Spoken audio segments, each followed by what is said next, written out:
नमस्कार। कुमाऊं के लिए अब एक बेहतरीन डिजिटल बाजार kumaunbazaar.com। यह प्लेटफॉर्म खरीदार और विक्रेता को जोड़ता है और अब स्थानीय सेवा प्रदाताओं जैसे बढ़ई, प्लम्बर, ड्राइवर आदि 20 से ज्यादा सेवाएं के लिए नया सेक्शन लाया है। आप इनकी जानकारी एक जगह पा सकते हैं और आसानी से कॉल कर सकते हैं। व्यक्तिगत सेवा प्रदाता अपनी जानकारी मुफ्त में जोड़ सकते हैं। व्यवसायों के प्रचार के लिए बहुत कम शुल्क रखा है। तो जुड़िए कुमाऊं बाजार से, जहां पूरा कुमाऊं एक साथ आता है। आपकी सेवाओं का सही ठिकाना। धन्यवाद। कमिश्नर दीपक रावत ने वर्कशॉप लाइन और नैनीताल रोड में नाले और बेसमेंट पार्किंग के साथ ही सफाई व्यवस्थाओं का निरीक्षण किया। निरीक्षण के दौरान उन्होंने कहा कि सभी लोग वाहनों को पार्किंग में ही खड़ा करें। सड़क पर वाहन पार्क किए जाने पर चालानी कार्रवाई की जाएगी।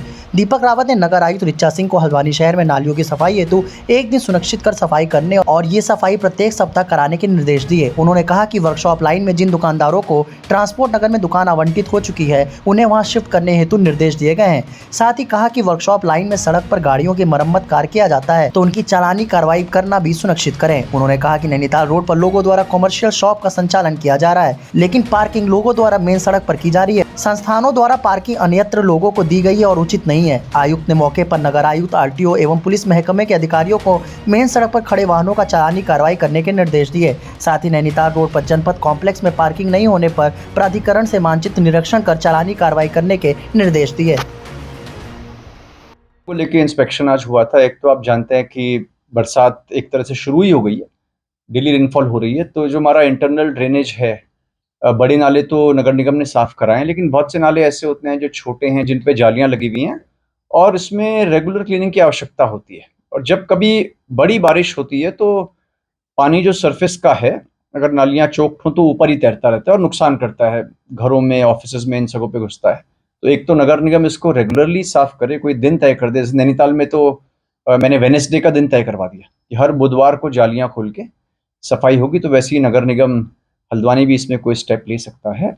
दूसरा इंक्रोचमेंट्स को लेके था। इंक्रोचमेंट्स पे हम नॉर्मली जब बात करते हैं तो कई बार परमानेंट इंक्रोचमेंट्स की बात करते हैं, कई बार कोई आसपास दुकान लगा के बैठा है उसकी बात करते हैं, लेकिन एक और तरह का इंक्रोचमेंट है, वो ये है कि जहाँ पे पार्किंग्स मौजूद हैं, पार्किंग्स का प्रोविजन किया गया है, लेकिन उसके विपरीत पार्किंग्स का या तो इस्तेमाल नहीं हो रहा है या फिर इसलिए इस्तेमाल नहीं हो रहा है कि आगे जाके उसका डाइवर्जन हो सके, या फिर पार्किंग तो थी लेकिन पहले ही उसका डाइवर्जन हो गया है।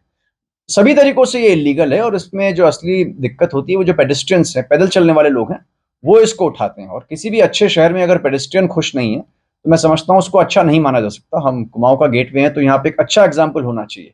और रोड साइड इंक्रोचमेंट पे सभी डिस्ट्रिक्ट्स में काम भी हो रहा है, तो उसको देखा गया था। तो ऐसे सभी भवन जिन पे पार्किंग है और वो उसको यूज नहीं कर रहे हैं फॉर वॉट एवर रीजंस, या ऐसे सभी भवन, विशेषकर कमर्शियल बड़े भवन जिनकी पार्किंग्स तो हैं लेकिन वो बेच देते हैं किसी को, या फिर फिलहाल बंद करके रखा है ताकि आगे बेचते हैं, सभी तरीके से इलीगल है। तो आज तो इसको केवल देखा गया था, प्राधिकरण से कहा गया कि ऐसे ऐसे सभी जो भी बिल्डिंग्स हैं उन पे कार्रवाई भी करें, पुलिस भी पुलिस एक्ट में कार्रवाई करे इस पे, ताकि रोड्स हमारी साफ दिखें, जैम से भी इसमें निजात मिलेगी, शहर भी सुंदर दिखेगा। सर, मानसून को लेकर